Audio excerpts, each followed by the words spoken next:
여러분 안녕하세요. 여러분과 산업위생 끝까지 함께하는 전나온입니다. 자, 이번 시간에는 산업 환기로 들어가는데, 환기는 우리가 작업 환경을 관리하는 데 있어서 굉장히 중요한 파트에 해당하고요. 왜냐하면 지금 앞에서 개론에서도 배우고, 그리고 측정 파트에서도 배웠다시피 어떤 걸 많이 측정하냐면 유해 가스들을 많이 측정을 한다라는 거예요.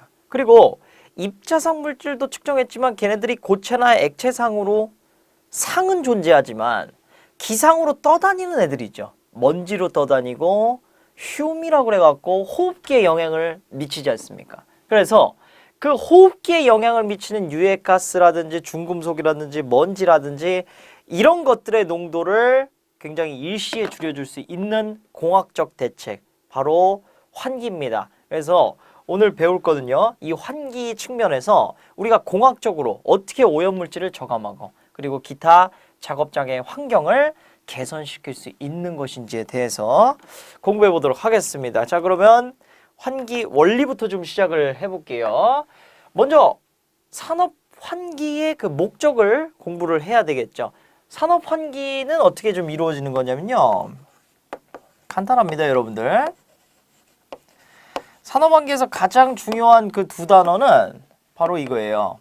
흡기 그리고 배기입니다. 자, 흡기는 말 그대로 빨아당기는 거고요.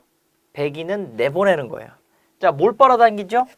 청정 공기를 빨아당기는 거고, 배기는 오염가스를, 그 작업장 내 오염가스들을 내보내는 거를 얘기를 합니다. 자, 그래서 산업환기는 정리를 해보면 오염 공기를 결국 후드에 흡인해서 배출을 합니다. 그리고요, 청정 공기를 유입시켜주는 이러한 역할을 한다라는 거. 그게 이제 산업 환기고요. 산업 환기를 하면서 얻게 되는 효과, 그리고 해야 되는 이유는 첫 번째, 농도를 저감시킵니다. 아예 제거할 수도 있고 이제 저감할 수도 있고. 어쨌든 뭐 우리가 0이라는 건 없잖아요. 0. 뭐 몇몇몇몇 이렇게 되기 때문에 농도를 최대한 유해하지 않도록 줄여버리는 그러한 중요한 역할을 하고요.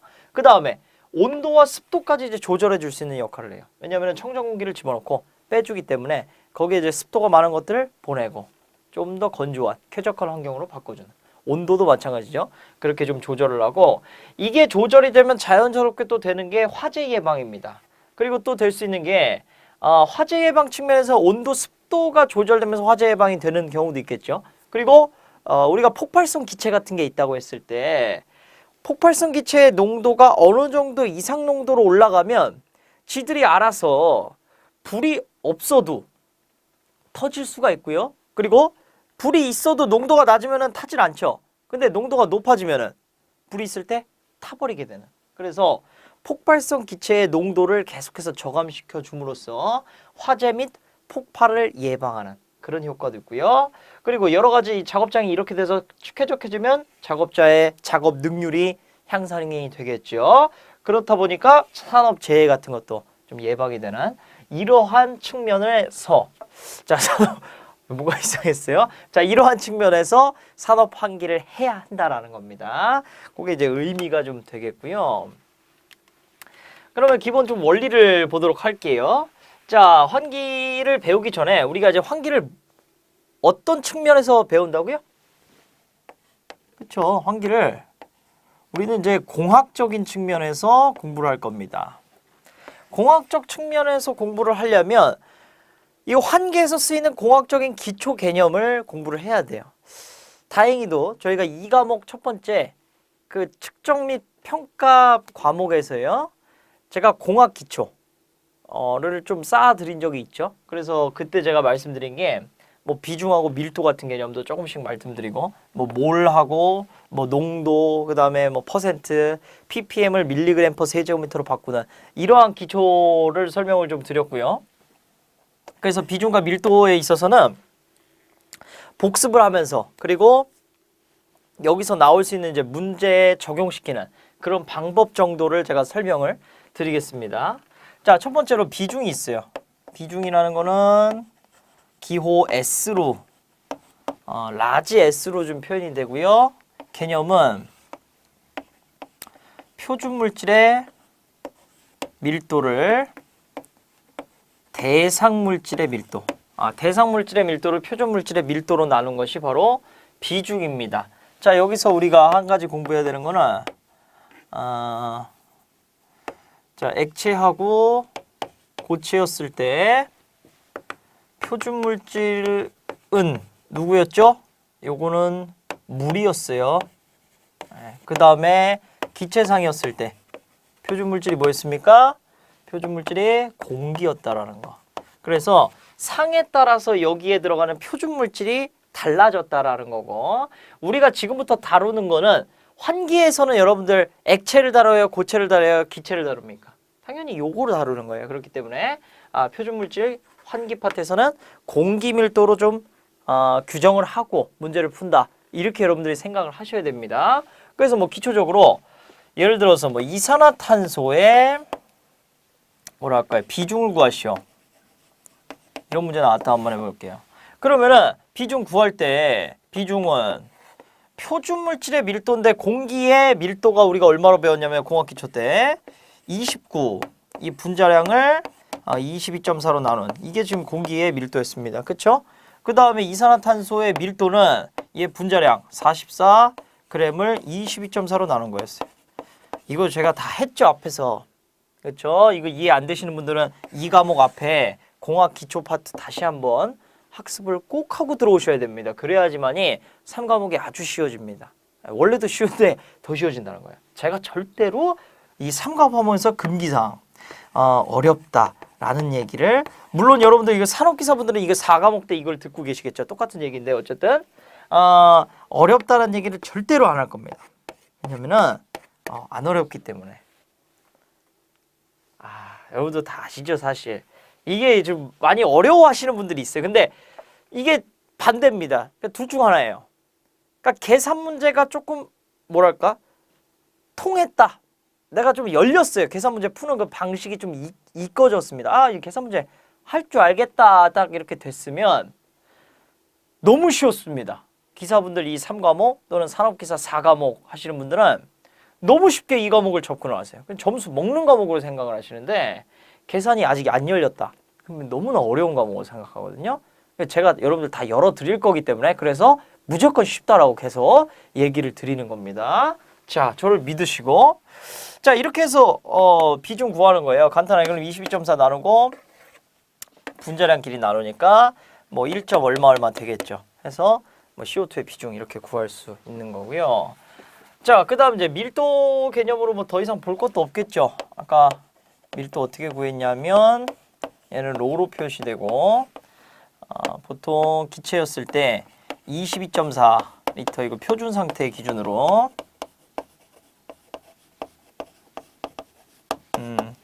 그 다음에 여기서 분자량이 되겠죠.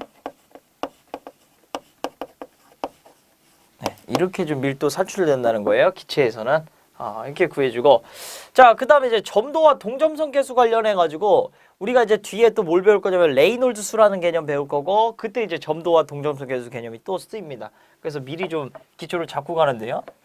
자, 점도라는 개념은 뭐 전다 능력에 상응하는 뭐 기체를 물체를 움직이는 뭐 상응하는 동력 뭐 이렇게 어려운 말들 쓰지만은 제가 교환에도 좀 쉽게 써놨죠. 여러분들 끈끈함의 정도라고 생각하시면 돼요. 근데 여기서 점도는 바로 어떤 거에 관여가 있냐면, 자, 유체를 이동하는 데 있어서 점도가 관여를 한다라는 겁니다. 자, 제가 쉽게 설명해 볼게요. 자, 여러분들이 물 수조 안에 갇혔습니다. 갇혔어요. 저기 열쇠가 있어요. 열쇠가 있어요. 자, 열쇠 있는 데를 향해서 손을 뻗어요. 해서 가져올 수 있겠죠. 자, 여러분들이 물속이 아니라 그냥 공기 안에서, 그러니까 지금 이런 실내 안에서 열쇠 갖고 오기 쉽습니다. 그렇죠? 근데 물에서 좀 더 어렵죠. 왜냐하면 물의 점도가 더 크기 때문에 공기보다 저항하는 정도가 더 크다는 거예요. 그러면 여러분들이 좀 상상하기 싫지만 꿀로 가득 찬 수조에 갇혔다 한번 생각해 볼게요. 꿀 안에서 열쇠를 찾아요. 더 힘들죠. 그 유체를 이동하는데 더 에너지를 많이 소모하게 만드는 그 인자가 바로 점도입니다. 그래서 그거를 끈끈한 정도 점도라고 이해하시면 좋고요. 여러분들 이해만 하시면 되고 얘가 단위를 뮤라는 단위를 쓴다라는 거고 그리고 얘는 보통 이제 많이 쓰는 단위가 포이즈 뭐 푸아즈라고도 하시는 분들도 있고 상관없습니다. 자, 포이즈. 얘는 이제 단위를 갖고 있는데 얘는 그램 퍼 센치 세크의 단위 갖고 있어요. 이거는 여러분들 하나 기억을 해 주셔야 됩니다. 이거 기억해 줘야 돼요. 왜냐면 약속한 거기 때문에. 그래서 점도는 어떤 물질 1g을 1초 동안 1cm 움직이는 때 드는 예를 들어서 1초 동안 1cm 움직이는데 2g 정도의 힘이 필요하다. 그러면 점도가 더 큰 거죠. 10g 정도의 힘이 필요하다. 점도가 더 큰 거죠. 그렇죠? 그래서 점도를 이런 단위로 좀 표현을 하고 가장 많이 쓰는 단어가 포이즈라는 거. 자, 그 다음에 이제 점도 하나 개념 더 있는데 이제 액체하고 고체 그리고 기체에 대한 점도의 특성이 조금 달라요. 자, 어떻게 다르냐면요. 액체 고체에서는 온도가 올라가면 점도라는 거는 내려갑니다. 그래서 여러분들 한번 고체상 엿을 한번 떠올려 볼게요. 엿이 따끈따끈할 때는 좀 잘 늘어나요. 그러다가 차갑게 돼서 굳어버리면 안 늘어나죠. 점도가 더 강해지죠. 그래서 온도가 올라가면 점도 약해지고 온도가 내려가면 점도가 높아집니다. 이게 액체 고체의 점도 특성이에요. 근데 기체는 반대예요. 왜냐하면 기체는 우리 눈에 보이지 않지만 계속해서 얘네들이 움직이고 있기 때문에 자, 움직이고 있는 거예요. 어떠한 공간 속에서 끊임없이 움직이고 있다고 한번 생각을 해보겠습니다. 자, 그런 상태인데 기체의 온도가 높아졌다. 그렇다면 여러분들 이 움직이는 게 열받으면 더 빨라져요? 아니면 느려져요? 더 빨라집니다. 원래 반응 속도라는 건 항상 온도에 비례하는 거기 때문에 온도가 더 높아지면 더 빨라져요. 그러면 분자들이 움직이면서 부딪히는 자기들끼리 부딪히는 횟수가 더 많아지겠죠. 그렇죠? 그러면 어떻게 했어요? 더 점도가 더 방해를 하니까 더 유체를 더 방해를 하니까 점도가 높아지는 거예요. 이해되십니까? 그래서 기체하고 액체 고체의 이 온도에 따른 점도 특성이 달라지는 거예요. 요거 하나 기억해 주시기 바랍니다. 액체 고체는 온도가 높아지면 점도가 내려가고 기체는 온도가 올라가면 점도도 올라간다는 거예요. 자, 그렇게 기억을 좀 해주시고요. 자, 그 다음에 이 개념도 이제 좀 정리가 됐고 자, 동점성 계수라는 개념이 있어요. 이건 뭐냐면은 간단합니다. 이렇게만 정리할게요. 동점성 계수는 그냥 식으로 정리할게요. 동점성 계수 또는 동점도라고 얘기하는데 점도를 밀도로 나눈 값이 바로 동점성 계수입니다. 점도를 뭘로 나눈다고요? 밀도로 나눈 값이 동점성 계수예요. 자, 그렇게 되고 얘는 단위 많이 쓰는 게 이제 스톡이라고 단위를 많이 써요. 스톡은 제곱센치 퍼 세크의 단위를 가지고 있습니다. 요거 하나 기억해 주시면 되겠네요. 자, 그래서 문제에서 점도를 써먹어야 되는데 점도는 안 주고 동점성 계수하고 밀도를 주는 경우가 있어요. 그러면 여러분들이 이거 넘겨보면 동점성 계수 곱하기 밀도하면 점도 나오는 거죠. 그렇게 해서 점도를 만들어서 필요한 공식에 사용하는 그런 경우도 있습니다. 자, 그 개념 정리해 주시면 되겠고요. 자, 그 다음에는 이제 표준 공기라고 해서 자, 이제부터 표준 공기의 개념을 조금 다르게 생각하셔야 돼요. 왜냐하면 산업 환기에서의 표준 상태가 조금 다르기 때문에. 자, 그 이유는 간단합니다. 원래 우리가 말하는 표준 상태 얘는 0도씨 1기압을 얘기하죠. 네. 그래서 이때 1몰의 기체 부피는 22.4리터예요. 그렇죠? 그렇게 좀 정의를 했었습니다. 근데 산업 환기에서 표준 상태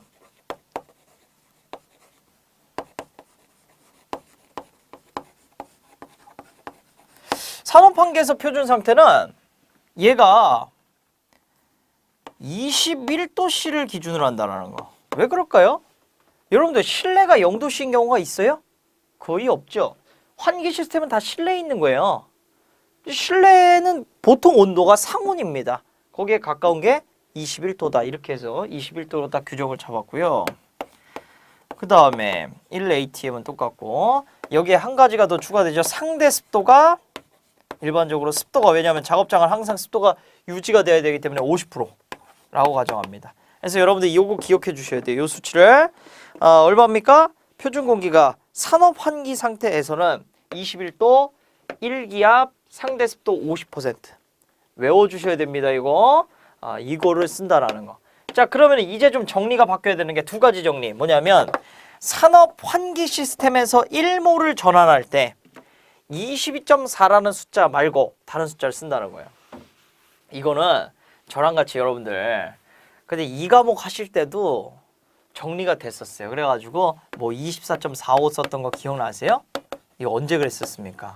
이거 막 25도씨일 때. 이거 왜 그런 거예요? 우리가 보일 샤를의 법칙에 의해서 온압 보정에 의해서 온도가 커지면 기체 부피는 커지기 때문에 보정해서 이렇게 만들어진 거죠. 그렇죠? 그래서 보정해서 21도로 보정을 해보니까 그때 1몰당 기체 부피는 얼마 나오냐면은 24.1 정도 나온다는 거예요. 그래서 24.1리터의 여러분들 숫자를 기억해 주시면 됩니다. 산업환기에서 문제에서 지금 현재 산업환기 표준 상태이다 또는 21도 상태이다. 그러면 여러분들 1몰당 24.1리터를 가지고 있다라는 거예요. 요거 기억해두면 문제 풀 때 좋죠. 만약에 기억이 안 났어요. 그럼 어떻게 하면 됩니까? 걱정할 거 없죠. 왜냐면은 온압 보정 우리가 다 할 줄 알기 때문에 자 22.4 곱하기 원래 273인데 얘 얼마로 된 거예요? 21도로 변환만 시켜주면 얘가 언제라도 다시 24.1로 만들 수 있는 거 아닙니까? 그래서 어떻게 나왔는지 알면 이제 안 거 가지고 그냥 바로 써먹으면 된다라는 얘기를 하고 싶었고요.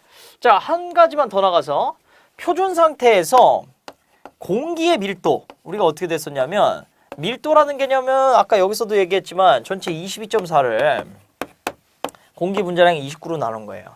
그래서 요 값을 한번 계산해 보면 보통 한 1.29 정도 나와서 거의 뭐 1.3이다. 단위는 뭐 킬로그램 퍼 세제곱미터. 자, 이런 단위를 써요. 그런데 산업환기에서는 요 공기의 밀도에 대한 정의도 달라지겠죠. 맞나요? 좀 빠릅니까? 자, 달라지겠죠. 왜 달라져요? 아니, 당연히 22.4가 아니라 여기서 몇로 바뀌는 거예요? 그렇죠.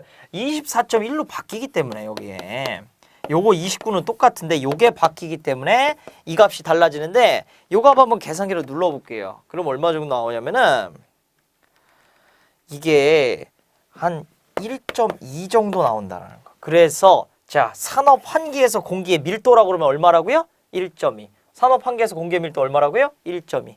자, 산업 환기 표준 상태에서 온도 얼마입니까? 21. 1.2.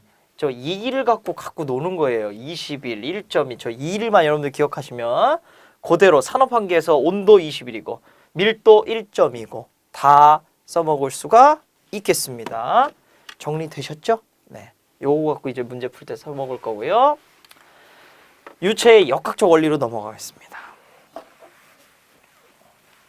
저는 항상 주의가 여러분들께 강의를 할 때 정말 불필요한 거 다 빼고 컴팩트하게 어떻게 하면 더 컴팩트하게 할 수 있을까? 어떻게 하면 여러분들이 공부 딱 요것만 하고 합격하실 수 있을까? 그런 정도로 해드리고 있어요. 물론 그 점수가 딱 60점은 아니죠. 제가 80점을 딱 맞춰가지고 다 이해하면 80점 맞을 수 있게 좀 넉넉하게 70점 이 정도로 합격하실 수 있게 만들어 드리고 있고 자, 그러기 위해서 세부적인 것들은 제가 좀 건너뛰는 경향이 있습니다. 뭐 아직까지 그런 질문들은 없습니다만 오히려 그 반대 질문이 있어요. 좀 이렇게 설명하실 때 이렇게 그냥 쭉쭉 넘어가시면 안 되냐고 이런 얘기도 있는데 이거 절대로 넘어갈 수가 없는 겁니다. 제가 줄였다라는 거 여러분들 좀 이해해 주셨으면 좋겠고요. 자, 계속해서 가보도록 하겠습니다. 유체의 역학적 원리. 제가 아까 그 얘기를 왜 한지 모르겠어요. 어쨌든 자, 컴팩트한 강의를 저는 추구를 하고 있고요. 자, 유체의 역학적 원리로 가겠습니다. 유체 역학도 사실 굉장히 큰 학문이지만 우리가 산업 환기에서 써먹을 정도만 공부하도록 하겠습니다. 자, 먼저 유체의 흐름을 판단하는 척도 바로 얘가 레이놀드스예요. 자, 그러면 흐름을 판단한다라는 건 뭐냐면은 흐름이 측류인지 난류인지 판단을 한다라는 거예요. 쉽게 얘기하면 측류는 흐름이 잠잠한 흐름을 얘기를 해요. 난류는 흐름이 산만한 흐름을 얘기를 합니다. 그걸 정해주는 게 레이놀드 수라는 걸로 계산을 해서 계산값이 얼마가 나오면 충류, 얼마가 나오면 난류입니다. 그걸 이제부터 좀 공부를 할 거예요. 자, 레이놀드 수 식을 먼저 써볼게요. 기호로는 그냥 R이라고 표현하는 경우도 있고 뭐 NRE 이렇게 표현하는 경우도 있는데 저는 뭐 이걸 좋아합니다. 그래서 NRE로 표현을 하고 얘는 식이 dV로 이렇게 돼요. 그 다음에 뮤. 그러니까 직경 곱하기 유소 곱하기 밀도 나누기 점도입니다. 근데 이 인자를 한번 좀 살펴보면 이 직경이 무슨 직경이냐면 그 유체가 흐르는 관의 직경이에요. 관의 직경을 D라고 하고요. 그 다음에 이제 이 V는 뭐겠어요? 그렇죠. 이 유체의 유속입니다.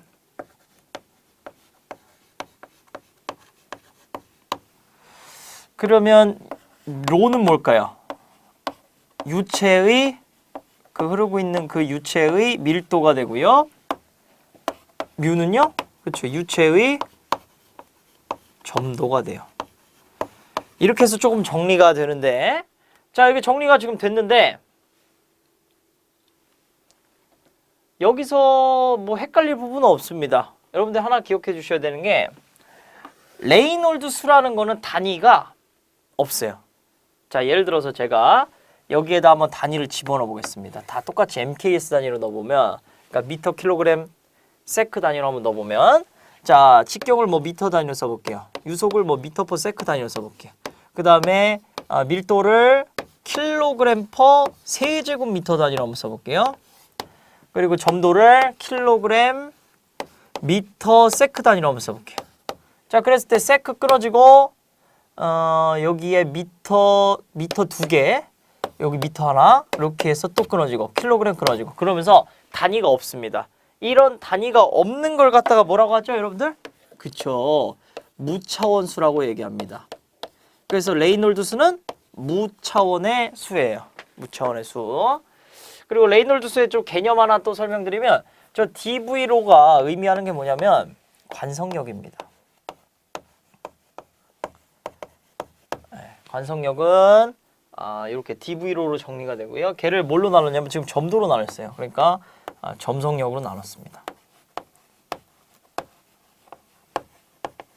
그래서 관성력을 갖다가 점성력으로 나눈 게 바로 레이놀드 수의 개념이고요. 관성력이 크고 점성력이 작다. 여러분 한번 생각해 보세요. 아까 제가 그런 예시를 아까 들었죠. 그러니까 점도 설명하면서 그냥 공기에서 열쇠 꺼내는 거하고 물에서 꺼내는 거하고 꿀에서 꺼내는 거하고 다르죠. 그러면 어떤 유체를 그냥 공기에서 통과시킬 때하고 물에서 통과시킬 때하고 꿀에서 통과시킬 때하고 자, 어떨 때가 가장 잠잠할 것 같으세요? 그러니까 점잖게 흘러갈 것 같으세요? 꿀이 그렇겠죠. 공기가 가장 산만하게 흐르겠죠. 그 이유는 바로 관성력은 일정한데 점도가 크면 클수록 이 레이놀드 수는 작아진다는 겁니다. 점도가 작을수록 레이놀드 수는 커진다는 거야. 그래서 그 값이 2100으로 기준해요. 보통 뭐 2000으로 기준하기도 할 수도 있고 여러분들 문제 읽을 때 문맥에 따라서 보통 2000 이상이면 뭐 얼마로 판단한다. 문맥에 따라 맞추면 되는데요. 어쨌든 2100보다 작다라고 했을 때 레이놀드 수가 그러면 이 상태를 갖다가 충류 흐름이다라고 가정합니다. 이해되셨나요? 이 흐름 2100보다 작을 때 충류라고 가정하고요. 그 다음에 4000보다도 레이놀드 수가 크다. 그러면 이거를 난류로 가정합니다. 자, 요 사이에 들어가는 애들도 있죠. 사이에 들어가는 애들이 2100에서부터 4000 사이에 있는 애들이에요. 4000보다는 작고 2100보다는 클 때 이거를 언제든지 난류가 될 수도 충류가 될 수도 있는 애들이다 해서 천이구역이다. 이렇게 좀 정리를 합니다. 천이구역이다. 뭐 여기까지는 이제 계산 문제 출제가 안 되는데 여기까지는 언제나 출제돼요. 그래서 객관식으로 뭐 레이놀드 수에 설명하면서 레이놀드 수는 무차원수다. 2번. 레이놀드 수는 관성력을 점성력으로 나눈 것이다. 레이놀드 수에서 1000 이상이면 충류이다. 뭐 이런 식으로 뭐 나오거나 아니면은 그 틀린 보기 얘기하는 거죠. 뭐 4000 보다 크면 난류이다. 뭐 이런 식으로 물어본다라는 거예요. 그랬을 때 대답할 수 있는 정도 되면 되고요. 아니면 이제 계산 문제 나와가지고 이거 직경 그리고 유속, 밀도 그리고 점도를 주면서 그 네 가지를 주면서 계산을 했을 때 얘가 측류인지 난류인지 판단하시오. 뭐 이런 문제가 나오기도 합니다. 이거는 문제풀이 시간에 저랑 같이 한번 해보도록 하고요. 자, 그 다음에 유체역학 방정식으로 넘어가도록 할게요. 먼저 베르누이의 정리 또는 이제 베르누이 방정식이라고 얘기를 합니다. 자, 개념 읽어보면 유선에 따라 압력과 위치가 변할 때 속도는 변한다는 개념이고요.